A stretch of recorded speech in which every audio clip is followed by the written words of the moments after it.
Welcome back to another episode of Rock Boys Football, continuing with our summer scout and taking a deep dive into some of these teams heading into 2023. And we're talking some Florida Gators football.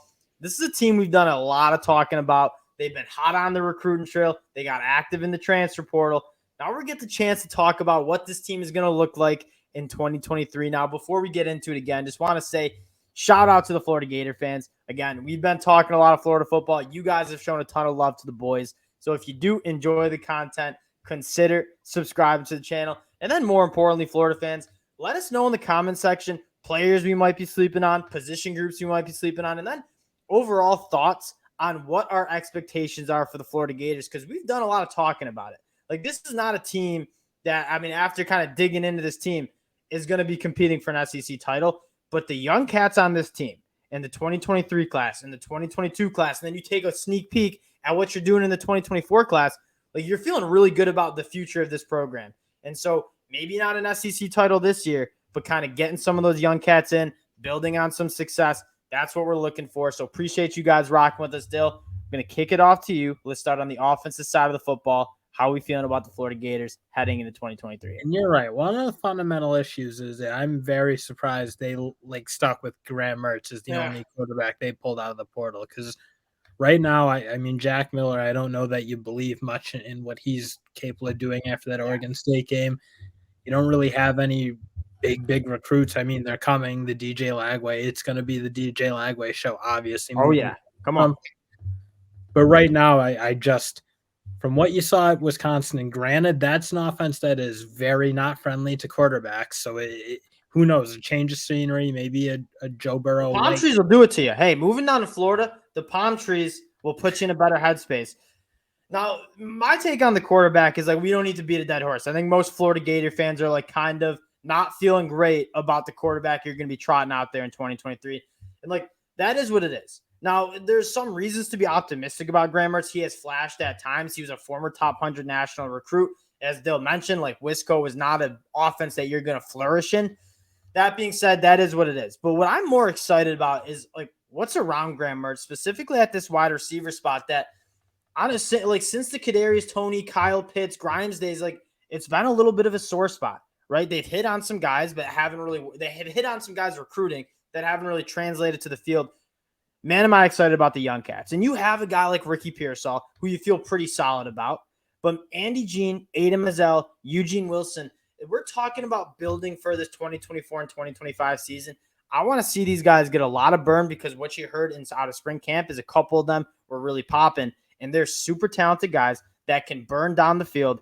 I want to see a lot of reps, and I just want to see where we're at in terms of the pass catchers that will eventually be for DJ Lagway in 2024, 2025, whenever he takes over the reins. Yeah, and that's 100% what you're looking for Florida this year, because really, besides Ricky Pearsall, who, I mean, he didn't light the world on fire by any means, he was the only one who was, like, reasonably consistent, though, in terms of being a trustworthy target for Anthony Richardson. Man, Justin Shorter, I still see him in my dreams. Like, me and him had just such a bond. He followed you to the Bills. He did follow me to the Bills, but we had such a bond, and I kept banging the table for him. And I don't know if you ever had, like, the quarterback as good as, like, talented as Anthony Richardson, where, like, there was some consistency issues, and obviously Emory Jones wasn't great either. But he was a guy that you wanted so much more from. But again, you getting a really talented quarterback in DJ Lagway. I wouldn't be surprised, though, if Florida goes heavy in the transfer portal next year for a guy to be really competitive in 2024 and maybe give DJ a redshirt year. But whatever it is, like, I'm really optimistic about these young wide receivers. And another thing you're super optimistic about is the young cats in the backfield and Montrell Johnson and Trevor Etienne, who will be leaned on a lot in 2023 as well.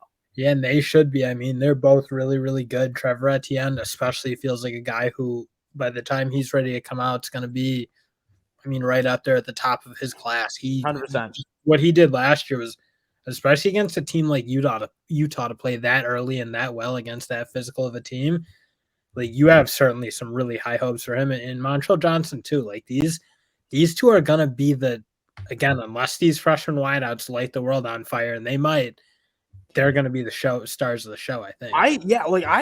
Outside the quarterback, like, I don't, like, hate this offense. Like, there's some question marks about, like, proving guys in the pass catcher room. Again, Caleb Douglas probably was a guy that deserved a little shout out too. but you have some young talent. The running back room is loaded. Now, the offensive line, you lose a lot. I mean, like, you lose some guys to the NFL draft. Osiris Torrance being my guy, another Buffalo Bill. You lose some guys to the transfer portal, Lincoln Riley and USC, meddling with the team. But I like what they did in the transfer portal. I like some of the guys that they have coming back. This is another group that I think will be probably one of the better groups on this Florida Gators team in 2023. I mean, Kingsley Agukokun, I don't know if solid center, 100%. Really good. I think Micah Mezkua has played really good football at Baylor. And frankly, I liked what you saw at Austin Barber in that Oregon State game. He obviously wasn't the starter all year, but you saw flashes. I mean, he looks like a big, strong guy out there. That's the thing that most stuck out to me is like, man, this kid, he's like a bull out there. But I think this unit's going to be solid. I mean, a lot of it will probably hinge on who plays right tackle, because right now, I mean, Keonta Goodwin. I'll talk Keonta Goodwin. I mean, he was a former guy Michigan wanted, and he's again. What I like is like he's a young cat too. He's going into his second year of college football. Every tool in the tool set to be a dominant tackle. There's a reason he's a top 50 national recruit going to Kentucky. And then Damian George too. Damian George Jr. coming from Bama. Like I think there's like 7 guys that you feel pretty good about trotting out there.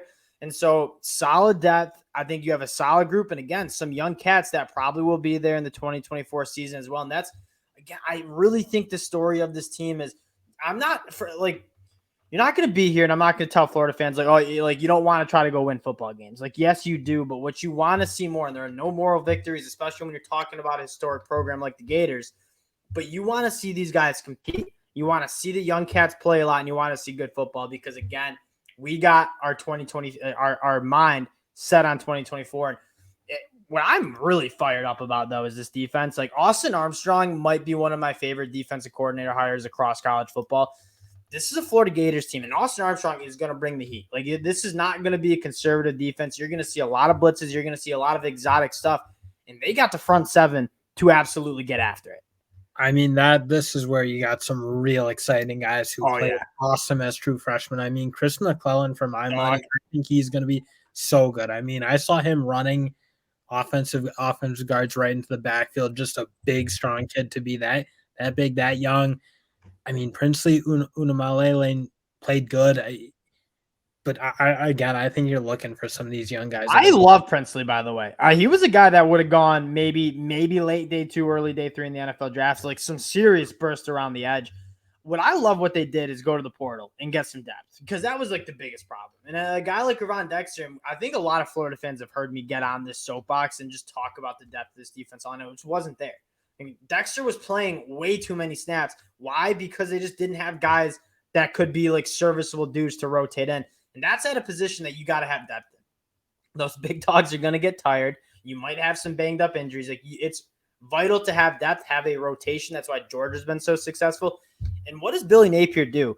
Go to the transfer portal and get 2 guys that apparently just lit it up in the spring in Cam Jackson and Caleb Banks. So now all of a sudden you're feeling like pretty good about this depth, and you add guys like Chris McClellan, we feel really good about. Kelby Collins, probably going to get a lot of – Jamari Lyons is going to be good. Mark my words. I know he didn't play a lot, obviously redshirted, but again, another guy in the Oregon State game who you saw some like natural power, some natural ability to deal with a very physical, very good offensive line in Oregon State. And I know that game didn't obviously go well in general, but some of these young defenders, man, when they got their shot at, I thought they played good. And Jamari Lyons, a guy who maybe didn't get the same praise Chris McClellan, I'm looking for him to play some really good football too. I will say I have a lot more questions about the edge position for Florida than I do this inside, because I think this interior is going to be awesome. Yeah, that's fair. Like, they got some dogs up front, and you're excited about what they have, how they're going to be able to get after it. I right now, again, we know he can play, but it's who can step up around them. They obviously lost some guys in the portal that kind of surprised me for that position. So it will be, again, are you going to get a TJ Searcy or Kelby Collins and step in and play some good football? Who knows? That's frankly kind of what I'm looking for, because this is a development year. Like, let them play. Why not? All right, linebacker. Dill, I'm just gonna tee you up here. I mean, you were texting me about. I think you've said the name Shamar James probably 100 times in the last 24 hours when we were prepping for this. Let's hear it. big, long, athletic linebacker who plays sideline to sideline. I think he should have been playing more last year, and I know Burnley and Ventrell Miller played decent at times, but man, Shamar James' ceiling is miles ahead of where those guys are. I think if he develops into who he could be, he's a first-round pick. I mean, to be that athletic at that size, play downhill that like way you want to see linebackers play, he's it. And same for Derek Wingo. I think like Derek Wingo. He didn't get his burn last year either. I think he can really play. And frankly, I think it's going to be very hard for Taraja Mitchell, even though to see this field, because I think you got two guys who are very familiar with this. But at the very least, like you're just, again, adding a nice depth piece, which is just something Florida didn't have last year. And this is another former, like really sought after guy. He hasn't necessarily played a ton of football at Ohio State, but he's been around the college football. Like he's been in college football a long time. So you have some nice depth there. And then the secondary, this is another story of the young cats, man. Jason Marshall Jr. might be a first-round pick when it's all said and done. He's one of those guys, if you're a Florida fan, like maybe you can squeeze out one more year and you're almost like hoping, all right, don't pop off too much. So you're getting like top 20 buzz. He's a guy that I could see it. He's really good. Jalen Kimber, like solid. The safeties, though, I think that's what you're really excited about. Kamari Wilson, Miguel Mitchell. You bring in RJ Moten, which, again, a nice depth experience piece. I mean, as Michigan fans, really, we know RJ Moten well, was a guy that has played really good football for Michigan at times, and you have a young group in that back end. And you add like a nice RJ Moten's a nice ad because like a guy who can maybe help him along. Like RJ Moten's not as talented as these young safeties at all. I wouldn't say at all, but like again, a guy who's played a ton of football at a really high level and has played in some huge games and played really well. So I think he fits perfectly with guys like Kamari Wilson and Miguel Mitchell, who again, Kamari Mitchell especially flashed off some like really good skill, and you're certainly excited to see what he can be. And again, RJ Moten, I think similar to what Taraja Mitchell can do, just help those guys along, be kind of the leader, show them the ropes, and kind of build them into what we think they can be as top picks. One thing I'd say about RJ Moten is in the Austin Armstrong defense, like you're going to blitz some of these DBs, and RJ Moten's like, I think he excels. He's not really like a deep center field safety because he just didn't quite have the range, but he's a bigger body that kind of excels in the box. And I could see him kind of chewing out some playing time in terms of being around the box, potentially coming off the edge, being a good tackler in the run game. Jakeem Jackson, another one of those, like, file him, Kelby Collins away for those young cats that you're really excited about. Gotta let him rip. That's kind of what that's like if we had like a saying for the Florida Gators this season, like let the young kids like rip, man. Like let's see what we have cooking. So when we get to 2024, we kind of know who our guys are. Now taking a look at the schedule, and again, it's never easy in the SEC, especially when you have to go out of conference and go on the road to Utah, which really excited about that game. And it's going to be a phenomenal atmosphere. We're going to get into that game in a week or so, kind of breaking that down. But Dill, my take on this Florida schedule is let's get a bowl game here. Like I think Vegas has them at 5 win, the win total at 5. I think this is a team that can get to 6 wins. I think they have enough talent around the quarterback on offense and potentially on defense to get 6 wins in the SEC. And then you're building. Then you get a whole month of bowl practice where you get the young kids a little bit more practice. And then I think it kind of jump starts you in 2024. But 6 wins, for me, that's what I'm looking for if I'm a Gator fan. Yeah, and especially because, like, even by if last year's any indication, Billy Napier is totally fine to let these young guys play. And with that comes, like, kind of not an expectation but in an expectation you're not really going for a national title right now. Growing pains. It's future. It's play the young guys, let them go, and that's what it should be. And you look at it, this is kind of a brutal schedule because you go out of conference to Utah and Florida State. That's as hard as it gets out of conference, I'd say, for the most part. And yes. And frankly, the SEC, with the exception of Vanderbilt, they're all hard games. Vanderbilt's starting to cook a little bit. You can't count out Vanderbilt. Florida fans know. I reject that notion. So now,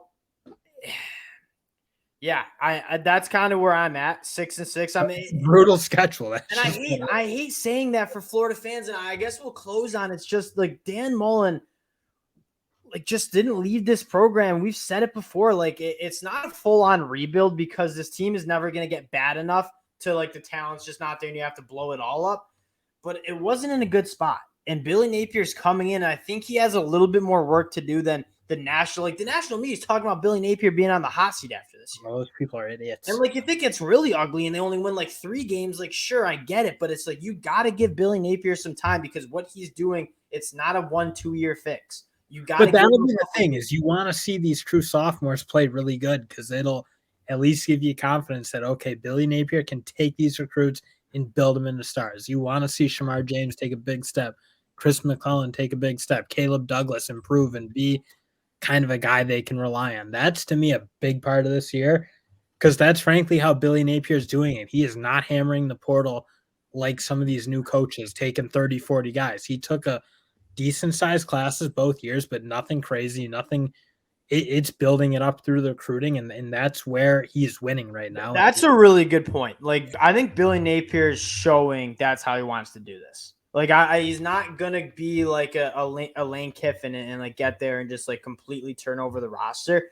He wants to highlight the high school recruiting, which he's doing a phenomenal job in, especially. Why not? It's Florida. You can recruit like that. It's not like. But what I'm saying is this is going to be a little bit slower. You could turn around this for and be competitive in the transfer portal, but is it sustainable? Because if you just hammer the transfer portal, your high school recruiting kind of falls to the wayside. I don't know if it's sustainable. Billy Napier, I think, is taking we're going to lay the foundations. How do you lay the foundations? Building a college program, high school recruiting. And so that's what it's going to do. I think you got to give him at least 3 years. If we're sitting at the end of the 2024 season and this Florida Gators team doesn't want to make a bowl game, okay, I'll have the conversation. But right now, let Billy Napier build this thing. Let him build it the right way. Hire him with these recruiting classes almost no matter what. You just got to see him through these classes. That's kind of where I'm at as well. And again, you got to give him – and the national media just doesn't get it because they don't really follow – and I mean, they don't follow the recruiting. They don't get that, so they just look at the win-loss record. So – Florida Gator fans, at least our take, and we're not Florida fans, so we want to hear from you guys about it. That's kind of my evaluation on this program. Appreciate you guys checking the boys out as usual. If you do enjoy it, consider subscribing to the channel. We appreciate you guys. I'm going to talk to y'all later. Peace.